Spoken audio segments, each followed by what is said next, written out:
Yes, sir. Yes, sir. Yes, sir. Yes, sir. Yes, sir. Yes, sir. Yes, sir. You need us. All you need us. All you need us. All you need us.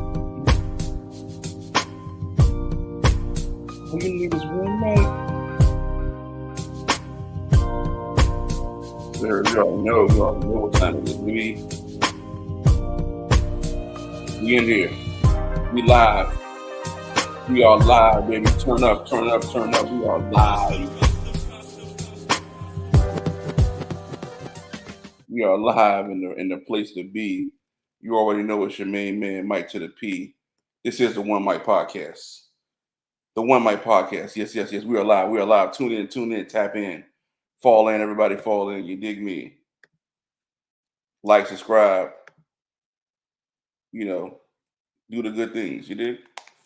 Do the great things. You know? We got a jam-packed show for the day, guys. Jam-packed show. I'm pumped. I'm out of control. You're out of control. We're out of control. Let's go. Do some ads real quick, the good folks, let them know we in here live, we in here heavy, we in here direct effect, you dig? Let's see real quick. Got a couple people I want to put in the spizzot. Hold on, let me see something real quick.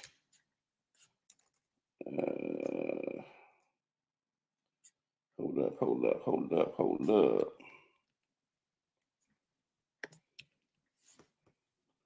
Now let me add. I want to add real quick. Hold on. Let me do the manual way, man. Direct off the phone way. We in here heavy, man. We in here heavy. Give me 2 seconds. Give me 2 seconds. Give me 2 seconds.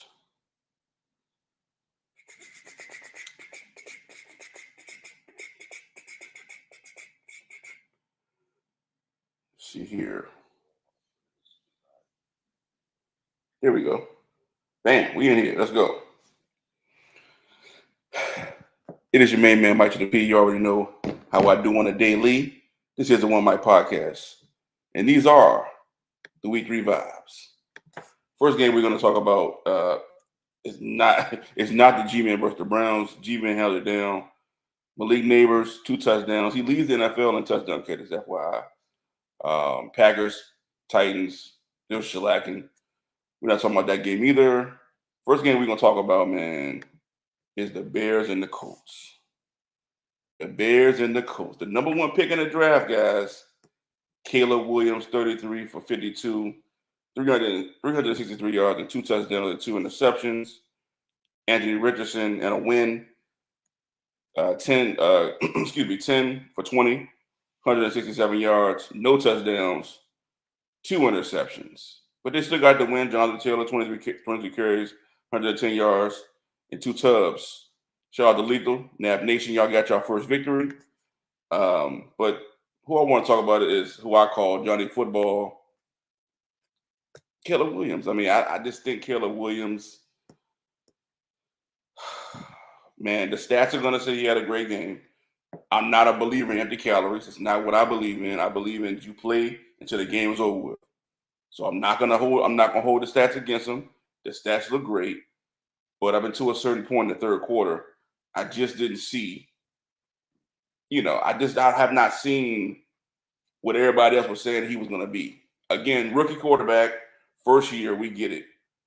The thing is, you could have did the same thing with Justin Fields. I'm a Justin Fields guy. I've been saying it since last year. So actually 2 years ago. The Bears, I just don't understand why they moved the way they moved. You did. You need O-line help, and you go draft a receiver. It makes no sense. Even if you have Caleb Williams, go pair him with the offensive lineman. That's what the Texans did. They got C.J. Stroud and got the best player on defense, and Will Anderson. You have to get impact guys. You already have a plethora of receivers. You could have brought Mooney back. It makes no sense. Like, I don't understand. I don't get the direction. Like, they're probably going to fire their coach. That means going to have another regime come in again. They've been doing the same thing since Mitchell Trubisky, with this, like the same results. So they're 0-3. I'm sorry, they're 1-2. Excuse me. I don't see it getting any better. You bring DeAndre Swift in again, 13 carries for 20 yards. Doomsday is good, man. But at the end of the day, what are you losing along those lines? Like you got DJ Moore, 8 catches, 78 yards. Most of this is in time of 2-minute drill. They're basically just trying to ramp it up, which I still count. I don't look at that as a negative because the game is still being played. I've seen quarterbacks throw interceptions in that same moment, and those interceptions still count. So if they throw a touchdown, it still counts. The game is not over till it's over. If they decide to play prevent defense, that's on them. But a Doomsday, again, six catches, 112 yards, and a touchdown. I just feel like an old lineman would have been better there. Instead of you paying all this money for it, look at your backfield is just full of. You got, Roschon Johnson, who you drafted, Herbert, who you drafted. You don't need to sign a DeAndre Swift. You're gonna give him the ball 13 times for 20 yards. You could have built the offensive line up. There's no point of you calling yourself an NFL franchise if you're just gonna put a rookie quarterback out there with no type of support. You already have Cole Kmet. You already have DJ Moore. You didn't need to go draft a receiver. It makes no sense. So again, I look at the Bears like I look at most of these teams. They don't have a direction. Their ownership is poor. They don't have a steady coach, and it's a reflection on the players. So again, who knows if Caleb Williams is not going to develop? But we've seen, the next game I'm going to go to, we've seen Justin Fields develop over the past of these 3 games. You've seen him play way better because of what? I will give Mike T some credit to coaching, but they're not asking him to do a whole lot. They're not asking him to go out here and make all these miraculous throws. You dig? The next game we'll talk about is the Steelers. The Steelers won 20-10. I feel like they played Steelers football. I thought, that the Chargers would have came out a little better.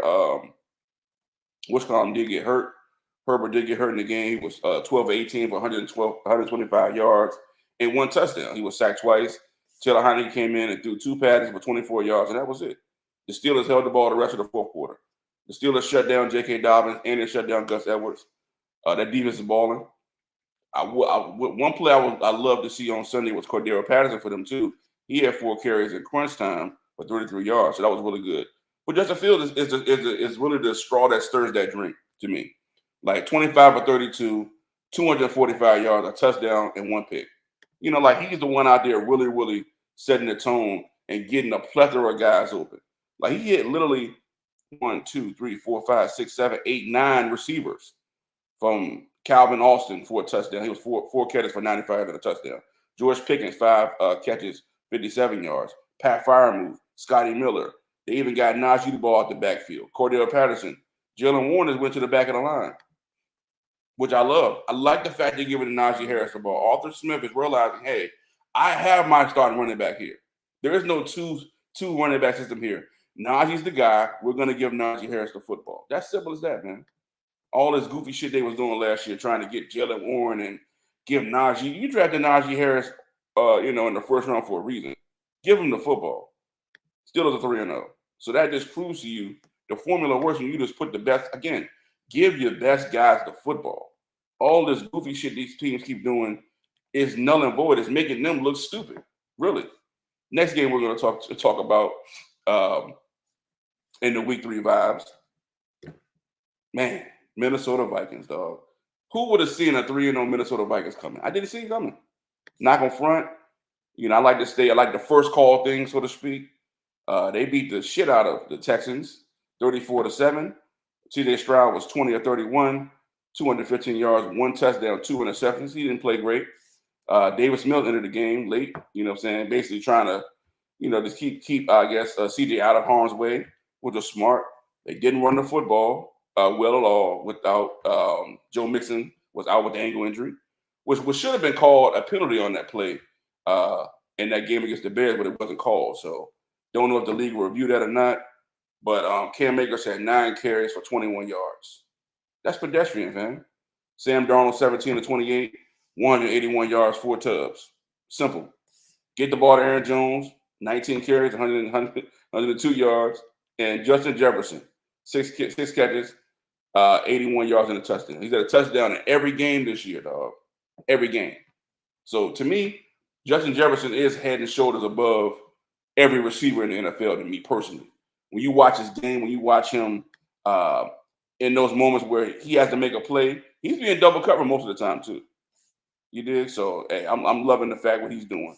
2-5 show in the comments. Let's see.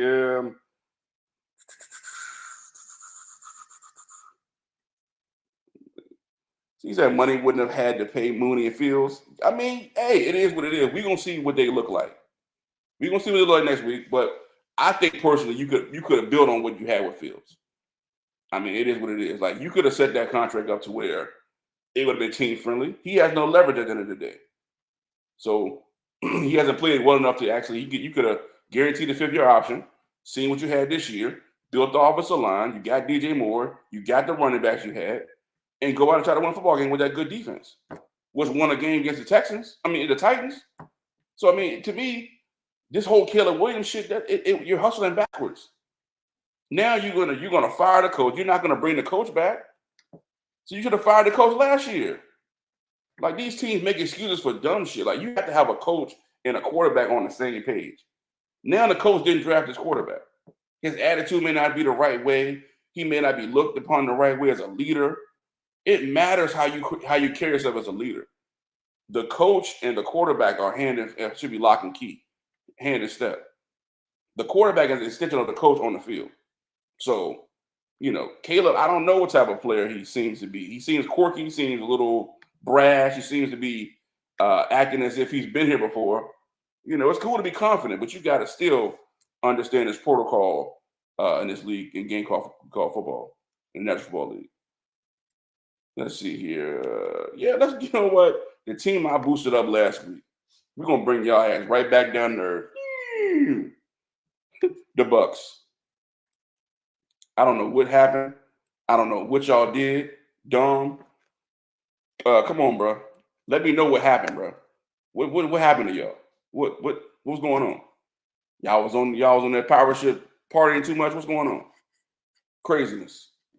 The Broncos beat the shit out y'all 26-7.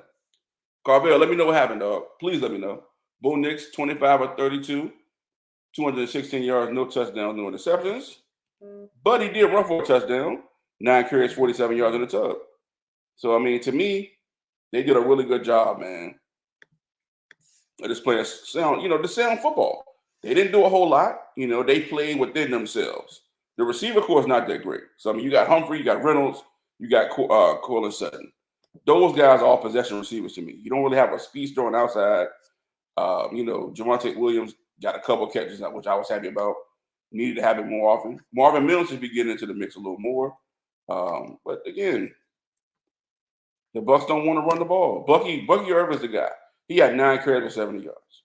They kind of had to abandon the run because they were just scoring touchdowns at will, bro. It's hard to beat teams when a team was just scoring touchdown. 5 plays, 4 plays.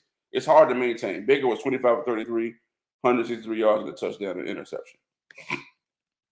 So it's tough, man. But I liked them last week. I still think they're a good football team. I'm not abandoning them. Like Dak said when we lost. Hey, if you're not with us, go on leadership now. I'm not gonna lead them. I think they're a good team. I think they're gonna get better. They're gonna learn from this game. They may have came in with a little, smelling themselves a little bit, and they didn't pay attention to the details. And a lot of times when you have a quarterback you haven't had tape on, they came out with that shit. They came out with them formations, motion. They was moving Bo Nix out. So those things sometimes sneak up on you. Another team that snuck up on me, this week was the Panthers. 36-22. They beat the Raiders. They are now 1-2. They got their first win. Andy Dalton was 26 of 37, 319 yards and 3 touchdowns. Chuba Hubbard, welcome back, 21 carries, 114 yards. Miles Sanders, seen the end zone, 7 carries for 17 yards. So, I mean, he was more like that goal line guy. You had Deontay Johnson sighting, 8 catches for 122 yards and a touchdown. Chuba Hubbard again out the backfield, 5 catches for 55 yards and a touchdown. So, I mean, it was balanced. Adam Thielen, 3 catches, 40 yards and a touchdown. So, they were balanced the whole game for the most part. Don't know what the hell the Raiders were doing. I don't understand. you come back and play so well against the Ravens, and then you just lay egg against the Panthers. Just like Coach Peter said, guys make business decisions. So, hey, that happens. We got to make business decisions next. That's the bottom line, because Stone Cold said so. Gardner Minshew was 18 for 28, 214 yards, 1 touchdown, 1 interception. Again, Zamir White, I don't know what's going on with you, bro. I thought you would have a big year this year. They let Brandon Jacobs go. I mean, not Brandon Jacobs, excuse me, Josh Jacobs. And you ain't doing nothing. 10 carries for 34 yards, bro. It's not going to get it done. Your leading receiver was Trey Tucker. I got a whole nother segment I'm saving for certain guys I felt was that happened to them this Sunday. I'm not mentioning certain guys' names on purpose. So, Brock Bowers, 3 catches for 41 yards. Jacoby Myers, 7 catches for 61 yards and a touchdown. So this game wasn't really close. Little garbage stuff in the end, but Panthers came out and just laid a shellacking on him. I feel like Bryce Young, it just shows an indictment on Bryce Young personally, and the fact that he can't see the field. Pardon me, I seen Bryce Young in person. Bro is very small in stature and in size, Pauls.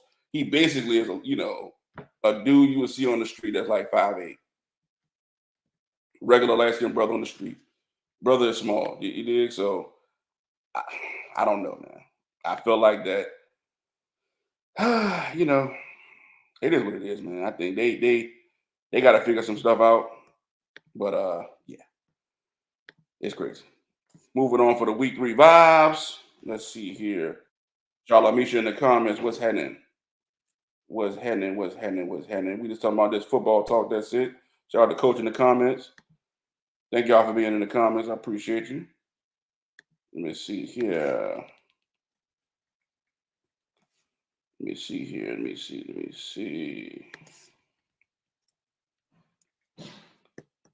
All right. Moving forward. Next game we're going to talk about. This is a blowout. Seattle. I'm not talking about this game. Seattle and the Dolphins. We know what happened. Tua's not there. Seattle's better. 3-0. Why we got to discuss that for? Why? No, I'm not discussing that game. I feel like that, they Tyreek Hill, I got to try to get him up on my team, bro. So I'm looking to trade him. If you're buying, I'm looking to trade him for sure. Hey, him and Tua coming into this year, but it is what it is. We got to pivot. Shout out to the Pivot Podcast, sure. Let's be talking about the Cowboys next. Cowboys and Ravens. Lamar Jackson was 12 of 15, 182 yards and 1 touchdown. The Ravens beat us, by the way, if you don't know. You're living under a fucking rock. Derrick Henry was 25 of 151 yards and 2 touchdowns. Lamar Jackson, 14 carries, 87 yards and a touchdown. Nelson Aguilar had 1 catch. Charlie Kolar had 1 catch. Rashard Bateman had 3 catches, 28 yards and a touchdown. Derrick Henry had 1 catch. Justice Hill had 2 catches. Zay Flowers had 3 catches and 20 yards. Isaiah Likely had 1 catch for 4 yards. Mark Andrews didn't have a single catch in the game, and we still lost. It's disgusting, bro. You have to keep on watching the Dallas Cowboys just get ran over every single game. My quarterback had to go out there and throw 51 times. Come on, bro. That's not the formula for Cowboy football. We ran the ball with Rico Dowd 8 times for 32 yards. That's not Cowboy football. Dak Prescott 2 carries for 7 yards and a touchdown. Zeke had 3 carries for 6 yards, man. That's not Cowboy football. That's not how we get victories. That's not how we've ever won in our team's history. You dig? I just don't understand what's going on. I don't understand the run defense. I feel like, again, it's personnel based. You get Jerry Jones come out and say he likes our personnel. I don't know why he likes our personnel. I think Marty Smith is too small. I think that Diggy Zoo is taking up too many. Again, he's in a contract year. So they're gonna try. They moving him from east side. If you haven't noticed, I watch Cowboy football for real. They're moving him from side to side. Usually he was over the nose. I don't know why they're putting Marty Smith, who was their first round pick, in there, who's small. He can't move anybody. It's the NFL. They say he gained all this weight and all this muscle in the offseason, bro. I'm looking at the film. He's getting blown off the ball every play. We signed Carlos Watkins. Why? What is he going to do? What is Carlos Watkins really going to do? What is he really going to bring to the table that's going to change what we got going on right now? I don't see it. I don't understand. Jerry says he likes our personnel. He's an idiot, fam. Like, that's all I can say. He's an idiot. And exactly the fact that we keep on, having this guy there, what more can we do at this point? What more can we do?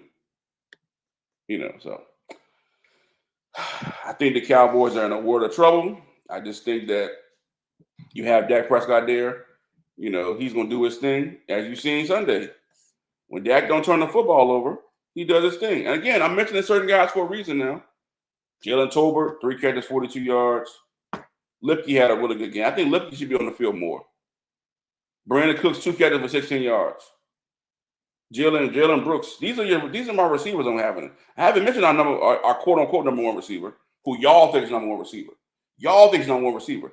He's a number one receiver. He's a number 2 receiver with number 1 value. That's what y'all missing. They're predicating after week 4 last year, the bye week, which we're gonna do again. We probably gonna take about 4 weeks to get acclimated. So probably we play the Giants this week. We're gonna beat the dog shit the Giants this week. Then we'll be 2 and 1. No, we'll be 2 and 2 through 4 weeks. We're gonna hit our bye week, I think, week 6. That's when they're gonna again ramp it up again. They're gonna give CeeDee Lamb all these targets, and I just don't. Again, I'm saving his name for at the end of the show. It's a new segment I'm bringing out to the end of the show. But I just think I look at this team. We got so many holes, man. D tackle is the hole. It's been the hole for the last couple of years. You go and invest, but you invested on bad soil. It's like getting an oil rig and ain't no oil there, dog. You just bought that shit and it's like, oh, he can't play. He's too small. He can't move nobody. Then what? Why we got him? At least I get credit with Jalen Carter. He's getting better. Mozzie ain't getting better, bro. Like, we watching the tape, we watching the film. He's not getting better, bro. So I don't look at that, that guy as somebody that's gonna really, really propel us in the future. I think he's gonna get cut. Just like Taco Wallace got cut. Taco Charlton got cut. You just gotta cut bait at a certain point. You have to really gear up. Lavelle Joseph, these dudes are just journeyman guys at this point. They've been on teams, they've been cut, they've been let go, they've been maneuvered around. Like, come on, man. It gets to a certain point, dog. We just gotta cut bait and just gotta move on from a lot of these players that we keep holding on to and hoarding for no reason. But another news, moving on, the Ravens got their first victory, so kudos to them. Hopefully we can bounce back with the Giants. The Giants did win, so I'm not going to troll this shit on them. They beat the Browns. We beat the Browns too, so it is what the TI is. Moving on, man, this game was really crazy. The damn Rams and the 49ers, yo. I still don't know how the 49ers, the freaking 49ers lost this game. 49ers are now 1-2. Their whole team was depleted, basically. Brock Purdy was 22 of 30, 292 yards and 3 touchdowns. He was sacked 1 time. Jordan Mason again, 19 carries, 77 yards. He's doing his job, bro. Jawan Jennings, third down Jawan. Shout out to Rez. Third down Jawan showed his ass out there today. Yesterday, pardon me. 11 catches for 175 yards and 3 touchdowns. Do you know that Jawan Jennings is now 3rd in the NFL in touchdown catches? Did you know that? 3rd. Behind Malik Neighbors, a rookie. Now put that in your pipe and smoke it. So you got Brandon Ayuk, again, 5 catches for 48 yards. I don't know where he's at. I don't know what he's doing. Ronnie Bell, you are a bum. Get out of here, kid. For real. You deserve to be smacked. You and Kyle Williams deserve to be smacked many times in the face. Matthew Stafford, 16 to 25. He's just patient. 221 yards and touchdown. Kyron Williams, 24 carries, 89 yards and 2 touchdowns. That's the recipe for success. Like, they didn't really have to throw the ball too much. Tutu Atwell, 4 catches for 93 yards. Demarcus Robinson, I thought he would have a little more production, but 1 catch for 32 yards. Parkinson, I thought would have a little more production too, but they spread the ball around. They played patient, and the 49ers just gave the game away. I don't understand it. It's crazy, but that's why they play the game. Or is the game rigged? Ooh. Speaking of rigged, speaking of the old rigor, did y'all see that game last night from the Chiefs and the Falcons? The damn Chiefs and the Falcons, fam. I tell you, man, when you watching sports these days, it's the weirdest shit ever. Like people can ask the stuff is not rigged and it's not this, that, and the third. When you just watching basic football, you realize like, hey, that's not correct. What happened in that moment? Like that moment did not breed that to happen. Just like the Eagles game, we're gonna get to after this game. But again, Patrick Mahomes, 26 of 39. They won. The Chiefs won 22-17, by the way. Chiefs beat the Falcons. Pardon me on that. 26 to 39, 217 yards, 2 touchdowns, 1 interception. My man Carson Steele had 17 carries for 72 yards. P. Ryan made a sighting that was dope. Rashid Rice went crazy. 12 catches for 110 yards and 1 touchdown. Cuz is acting a complete fool. Travis Kelce, 4 catches, 30 yards. You know what's happening right later in the season. He gonna start acting a complete fool. This so y'all know that. Just so y'all know. So don't be fooled by the early numbers. But again, Bijan Robinson, 16 carries, 31 yards. Don't know why he didn't run the football more. Kirk Cousins, 20 yards. 20 for 29, 230 yards, 1 touchdown, 1 interception. Again, if you watch the game, you watched it. I just don't know what the Falcons were thinking, what they're doing. Too many times, guys, you got to take the points, man. Take the field goal. I don't understand it. You happen to get the ball back and you don't even put forth a valiant effort in the win to try to get the win in. I just don't get it. So to me, it is what it is. But that leads me to the Eagles. You sorry son of a bitches. The Eagles. You did the Eagles. Y'all are a bunch of cunt ball shit. You got your chest poked out because you got one little Super Bowl. The Eagles beat the Saints, who've been rolling. I will give them credit. Their defense did pretty well. 15-12. Jalen Hurts, Jalen Hurts was 300 yards passing, 29 of 38, one interception, sacked 4 times. Saquon Barkley, 17 carries, 142 yards, and 2 touchdowns. Broke off a 65-yard blazing run in the fourth quarter that really opened the game up for them. So shout out to Dallas Goedert, 10 catches, 170 yards, 11 targets. Ooh, he was cooking. Devontae Smith was cooking too, 7 catches for 79 yards. He had 10 targets. He was exited out the game. He got hit upside the head massively by one of the Saints players. Derek Carr again came back down to earth, 14 of 25, 142 yards, 1 touchdown, 1 interception.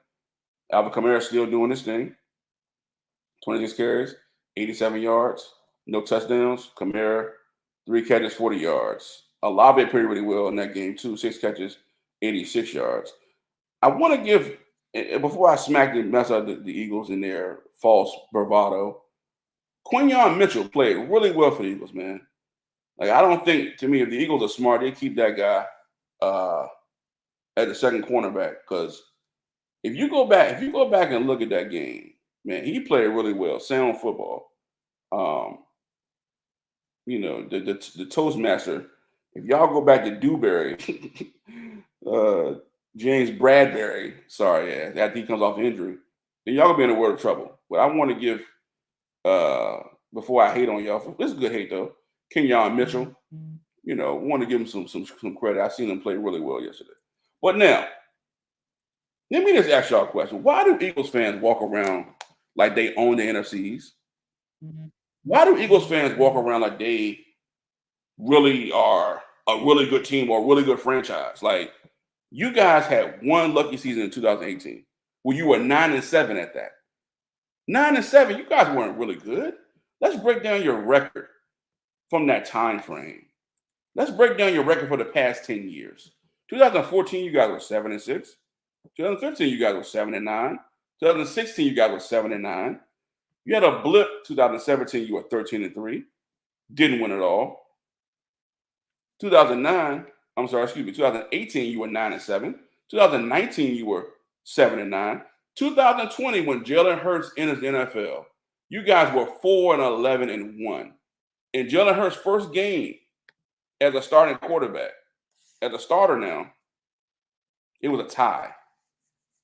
A tie. 2021, you guys were 9-8, fam. 9-8. What are you like? What are we talking about here? The Eagles are not really good at all as a franchise, as anything in the past 10 years.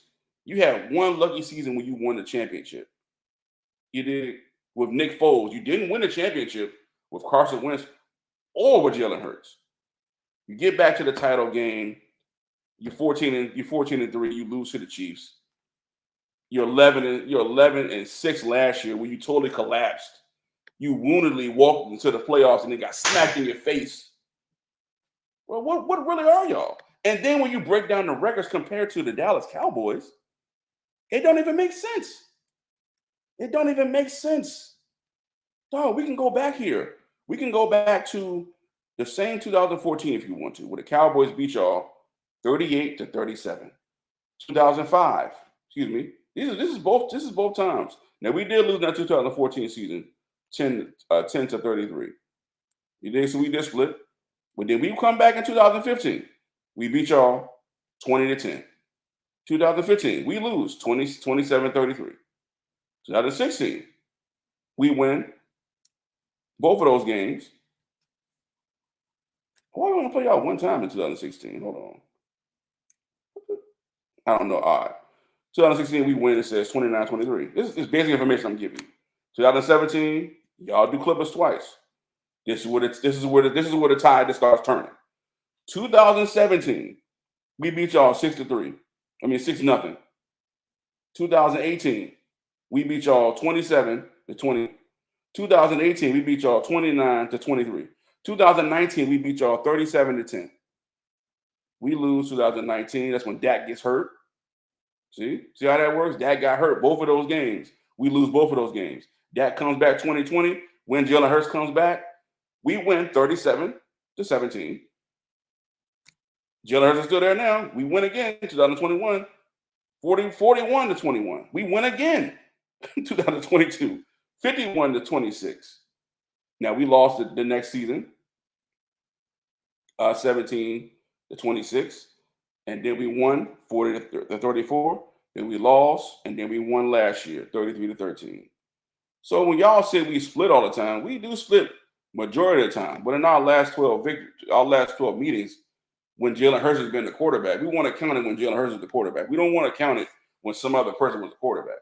Dak has been there versus Carson Wentz and against the Eagles, and we're 8-4. You did? So I don't understand where this grandiose mentality comes from. I just think that y'all smelling yourselves from y'all one little victory you had. We have had that same success over time. You did? And nobody's out here poking our chest out. We're trying to just get another victory. You guys have been losers for half of your existence as a franchise, and you're poking your chest out because you won one while you were alive. Like, come on, fam. That's goofy shit. That's front runner type stuff. You did? It doesn't make any sense to me. Like, y'all are a decent team. Y'all play pretty well. Stop acting like that you're better than the Cowboys. You did? You guys are just like the 49ers. Y'all run around here acting like y'all better than us. You know, the 49ers have beat us the past couple seasons because they're a better team than us. But they're not better than us overall. We have had more wins in the past 10 years than the 49ers. So, I mean, you have recent success. Now, all of a sudden, you want to poke your chest out. You know what I'm saying? Y'all wasn't poking y'all chest out when you had Kevin Cobb as your quarterback. You wasn't poking your chest out then. You did? When Michael Vick was your quarterback, you wasn't poking your chest out then. So simmer down. Relax. You know what I'm saying? I don't understand it. It makes no sense to me, especially when Dak just owns the NFC East. He owns it.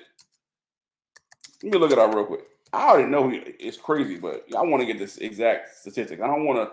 Bro, Dak is 32-8 against the NFC East. So when I say, oh, we not worried because the Eagles won, I'm telling you, Dak Prescott is 32-8. He's only lost 8 games. You know, we play every single year. We play the NFC East. It's 8 games. He's only lost 8 times to any of you niggas in the NFC East.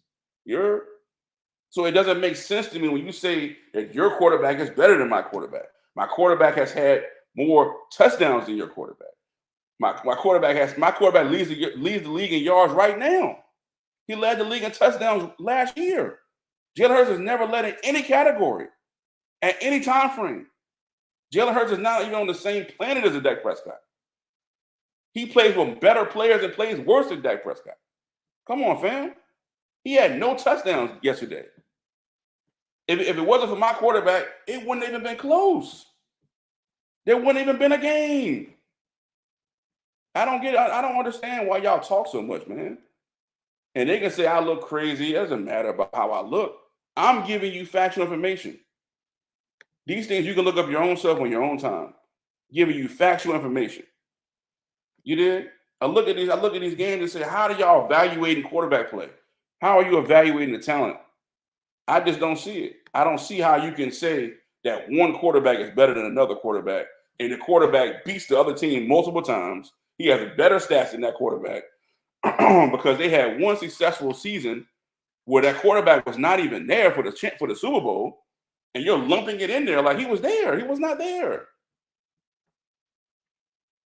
So again, when we see the Eagles, it's up. It's been up. Why y'all acting like it's not up? I don't like y'all team. Period, point blank. Nothing to do with you personally. When y'all get personal and want to mention the drinking and all that goofy shit, I look at y'all niggas as clowns. That's what I look at y'all. Y'all grown men talking erroneously about people, and you getting your feelings and shit. I'm like, bro, it's just football. You dig? We just talking football. When you get in your feelings and want to talk about, oh, you doing this and you doing that, that's goofy shit. We just talking about football. When y'all get all personal about the people that y'all follow and y'all like from Richmond that play in the league, if they playing like shit, they playing like shit. Mekhi Becton got benched. Everybody said, oh, he was hurt. He wasn't playing well before he got hurt. It's just that simple. But I'm hating on the brother, though. I don't even know that kid. I wish him well. But I'm evaluating a team that I don't like. So I have to study those players. Where's the weakness at? You dig? So I can go into the game and say, hey, we should be doing this. We should be doing that. Giving my own analysis, this is what I do. You dig? So I got to watch y'all play. Braun is a beast in the middle, too. Linebacker. Y'all are stolen from the Saints. So, yeah, we're going to talk trash. I'm going to give y'all credit what credit is due. I think y'all should have kicked those field goals. It wouldn't have been a game. The game would have been, y'all let Jake Elliott do what Jake Elliott do. Nick Sirianni's an idiot. You got Kellen Moore, is an idiot. He coached for us. I know he's an idiot. That's why I'm saying those things during the game. But that leads me to my next segment. Ooh, the Segway King is in the building, you heard? Everybody's favorite. I got to get me you know what? Hold on. Let me get me a song real quick. This is off the cuff. This is what I thought about in my mind just 2 seconds ago. You dig? Until I'm going to get my brother Anthony to try to make me a beat. Shout out to Ant too, man. For real, his beats is fire, bro.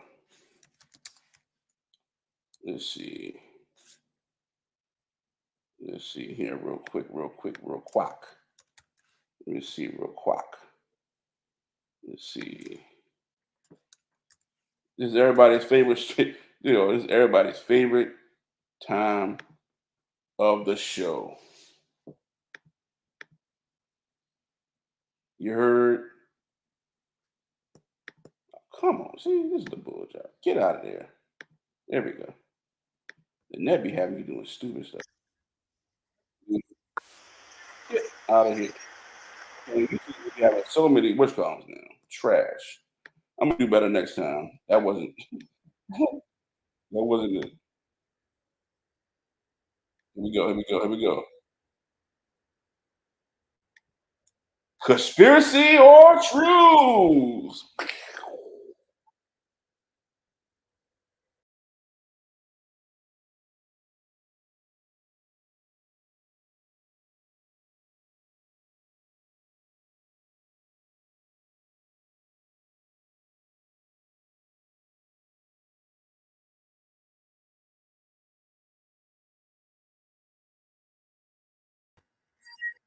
Get in here.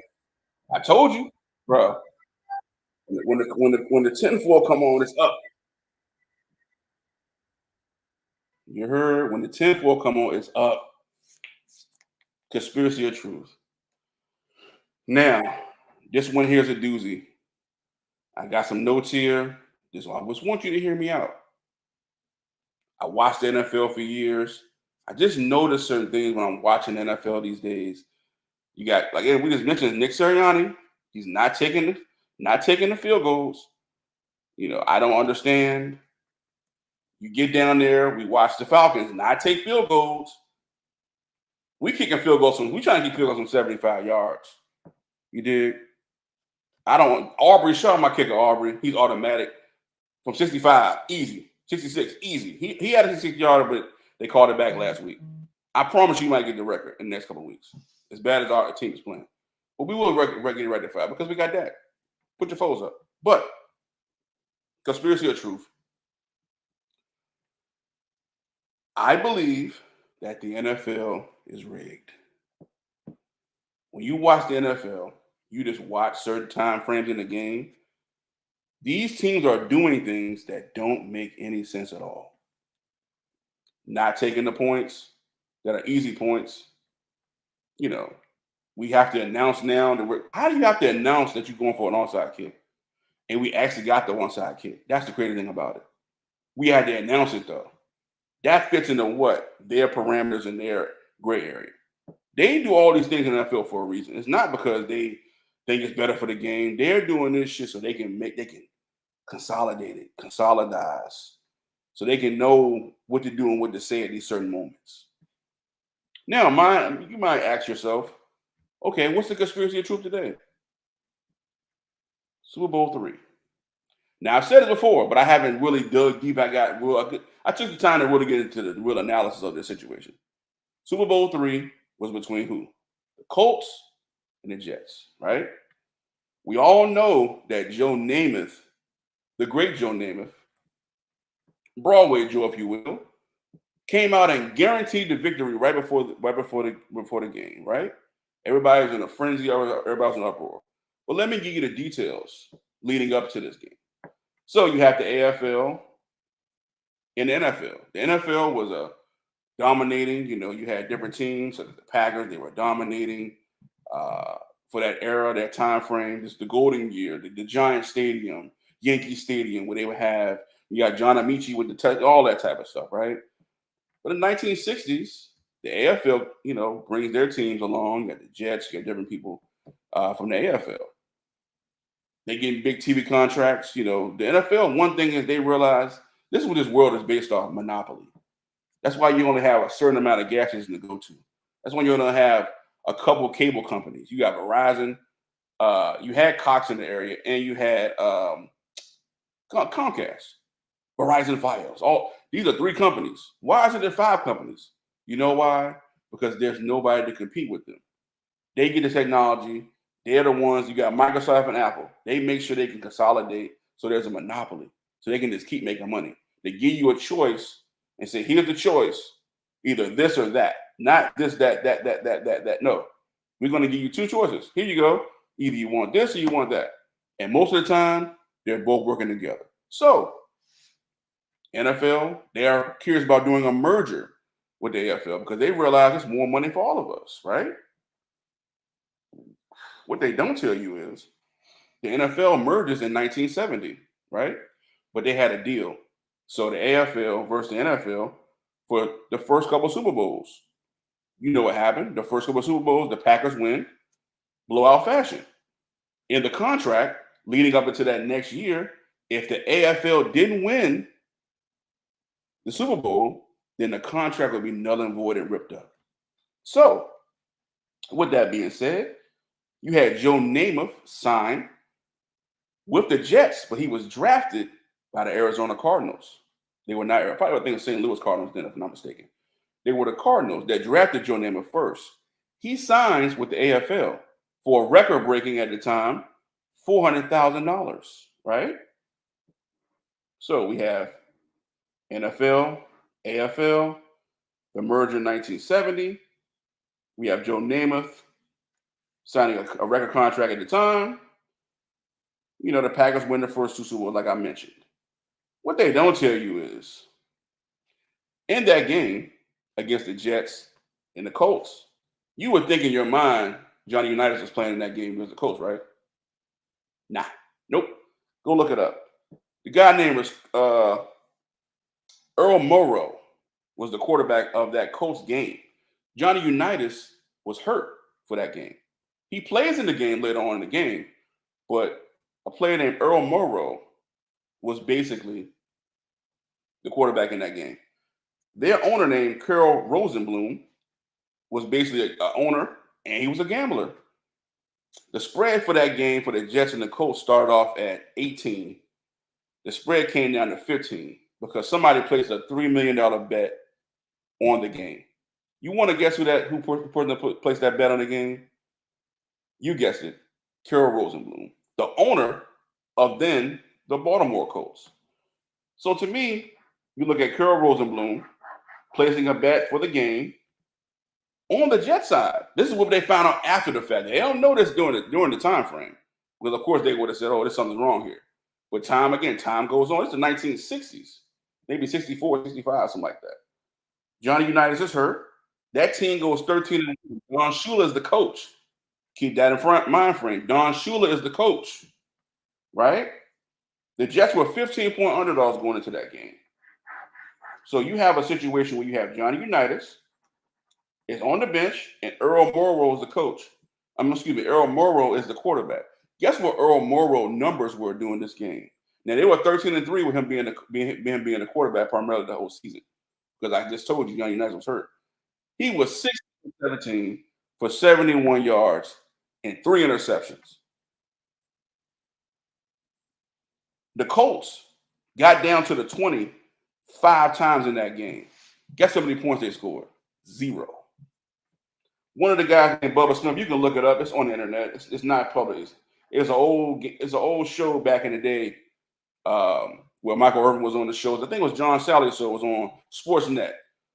This is when the joint was mad ashy back in the day. You know, for the ones who used to watch Jim Roman's Burning, he was on there at one point. Bubba Smith comes out and says he believed the game was rigged. You know what happens. Joe Namath walks off with the finger pointing in the air after they win the game. Johnny Unitas does come in the game. He throws an interception as well. But the funny kicker part to me, what makes it so funny and brings it so wild for full circle, is the fact that during the undefeated season for the Miami Dolphins, guess who the heck? So when Don Shula leaves after they lose that game, he goes to, I think it's Super Bowl 7. He goes to Miami Dolphins. Guess what season was that? The undefeated season. And guess who was the quarterback? It wasn't Bob Griese. It was Earl Morrow.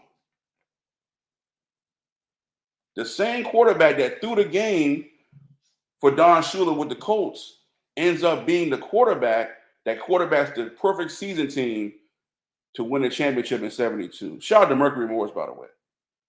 Now, if you don't think that's a conspiracy, man, I don't know what is. You know, it's a conspiracy of truth.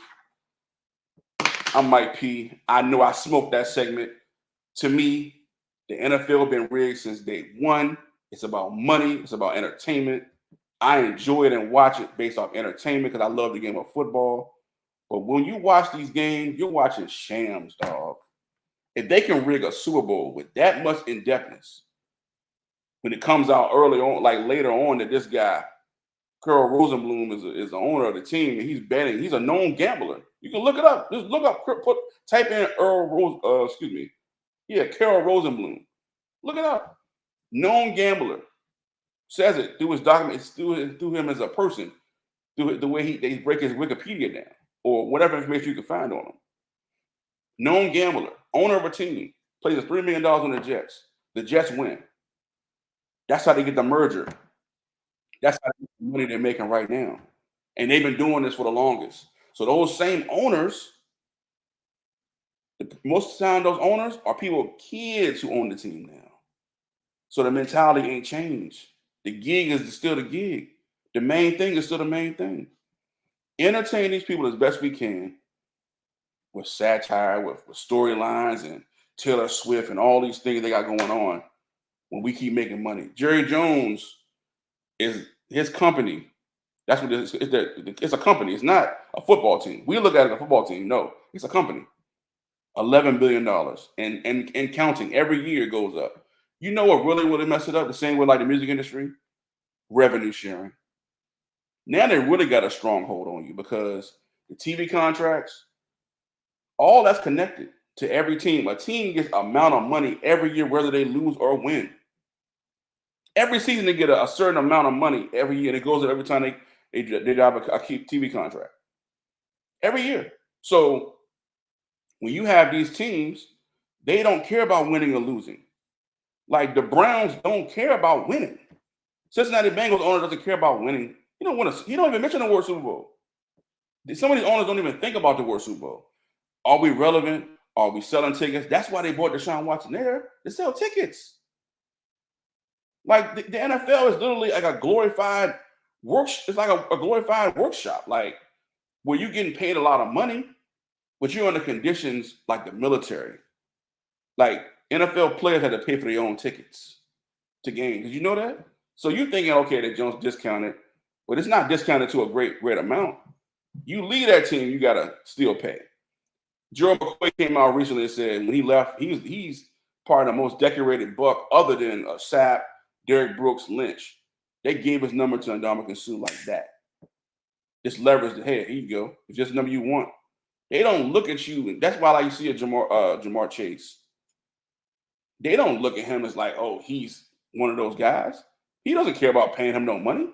They look at Chase as a regular player. Player, you're going to do what I tell you to do, player, whatever. I've been doing this for years. So you can come in here and act like you want to be the Pirates. You're not going to be the highest paid. You did? They treat these guys. I don't even understand why they had the mentality like these franchises love them. They treat them like they're cattle. You heard Jerry Jones say recently about one of our players' private parts. You see the draft. It's literally the same thing they used to do on the slave block. You did? It's the same mentality. So it's not a conspiracy. They are doing the same thing that they've been doing for the longest. You dig? And they keep the players at bay. They make the players feel ostracized. The players they make the players go out and talk to the media. They make them go out and deliver turkey and stuff. Well, this stuff is cool, but it's all PR. It's all money attached to it. It's not out of the kindness of their heart. You dig? So when you look at it, you think about the NFL, man, they're putting insurance on certain players. That's one thing I realized. The Cowboys got $87 million of insurance money on Dak Prescott when he get hurt. Tua Tagovailoa got insurance. The Miami Dolphins had insurance on him. That's why they want him to get about the league. So that money we paid you, we get that money right back. The fines and stuff, they try to fine players, they get that money right back. Jamarcus Rose said, again, poor example, but Jamarcus Rose said when he came into camp, he didn't know he had to be under a certain weight. They fined him for not being under a certain weight. They fine you for having your shirt untucked out of your clothes. They fine you for not wearing the cleats they want you to wear or they approve. You did? So you got to know what you're dealing with. That's why I love how Aaron Donald goes in, get the money, get the championship, dominate, and just say, I'm not fucking with y'all no more. I don't need to be a ambassador of the league. I don't need to do none of that. I came, saw, and I conquered. You got to treat them like the $2 hoes they treating you. Straight up. So all this, y'all in love with the game, cool. We love football because we played it as kids. It's a kid's game. But the NFL is a business. You did? Don't ever forget that shit. For sure. That's been the episode of Conspiracy or Truth. For our next segment, man, it's called Locked Up. This is a new segment I'm bringing to the pod, man. One Mic Podcast. A lot of these, receivers, bro, I was getting locked up. Shaheed, he had 0 catches for 0 yards, locked up. Let's see, who else on the list? Calvin Ridley, 1 catch for 9 yards. He was locked up, Jack. Let's see here. Who was Darius Slayton, 1 catch for 7 yards. He was locked up. Romeo Dobbs, 1 catch for 18 yards. He was locked up. Ronnie Bell, you're trash. 1 catch for 12 yards. He was locked up. Mike Evans, 2 catches for 17 yards. You was locked up. Come on, man. I don't want to get flagged. Get him out of here. I don't want to get flagged, so make sure we keep that where that is. Y'all get the gist. Brandon Cooks, 2 catches for 16 yards. You was locked up. Come on, man. Zay Flowers, 3 catches for 20 yards. You was locked up. Jason Smith-Jigma, 3 catches for 39 yards. You was locked up. And the final person I want to say was locked up. 4 catches for 67 yards. CeeDee Lamb, you was locked up. To me, CeeDee Lamb, I like CeeDee Lamb. I think CeeDee Lamb's a really, really good number 2. Like I'm gonna keep saying it. I gave y'all credit last year. I gave y'all what y'all wanted to hear. I said, yeah, he's a good number. He's the number 1. But I ain't mean that shit. I ain't mean it. I still think he's number 2. When I keep watching the tape, again, it's only against teams that get him out of his character early. Like I watched Jair Alexander just take him away, pushing him, punching him around. He's soft. You dig? He does not take this kufi off my head too. Hold on.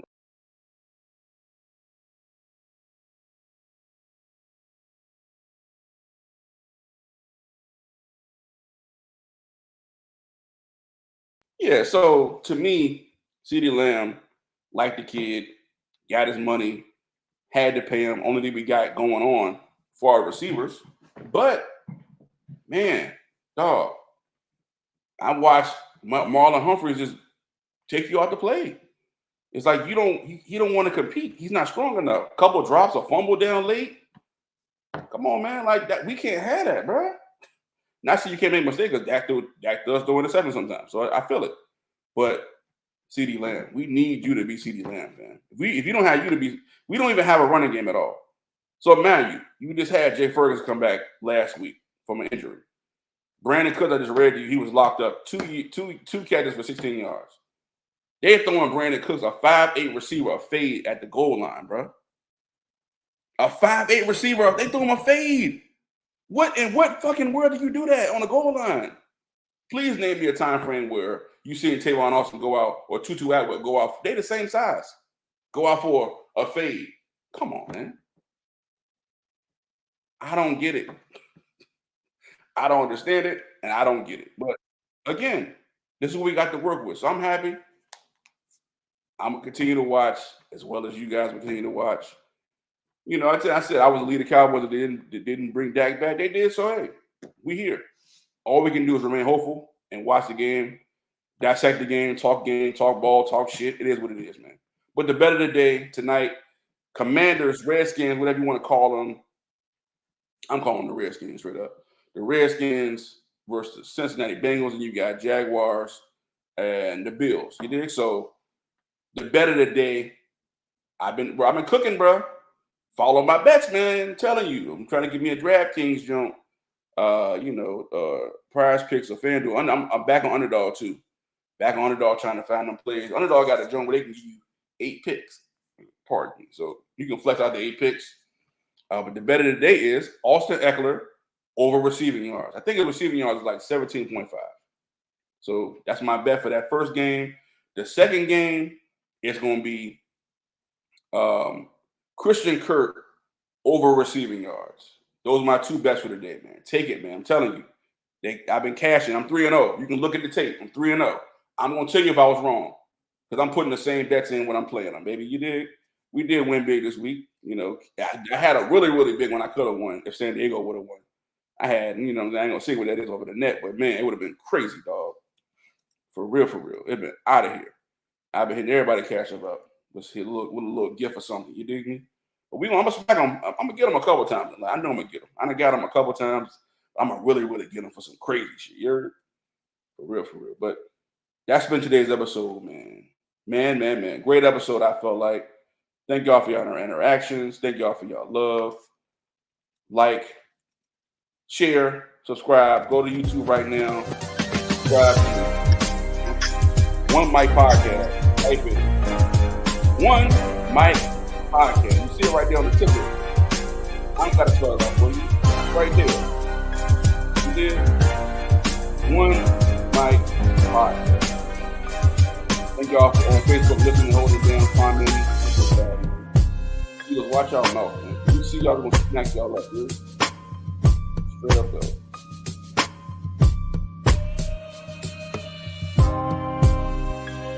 Do it again, man. The game going, I think, 7:30 early, too, man. Catch me on, man. We're going to be a couple of games. Big. Started for the quarter order. Big. Shot the 2,000 laps. Shot the Reds. Shot the Eagles. Shot the Radical Jack. Shot the Rooney Road. You dig? You already know. Man, you dig the Jackson. Oh, yeah, I forgot you were the family. All of my sponsors. We got a sponsor for this. You get my sponsor in here. Hold on. We can on this sponsor. We get the details. You do.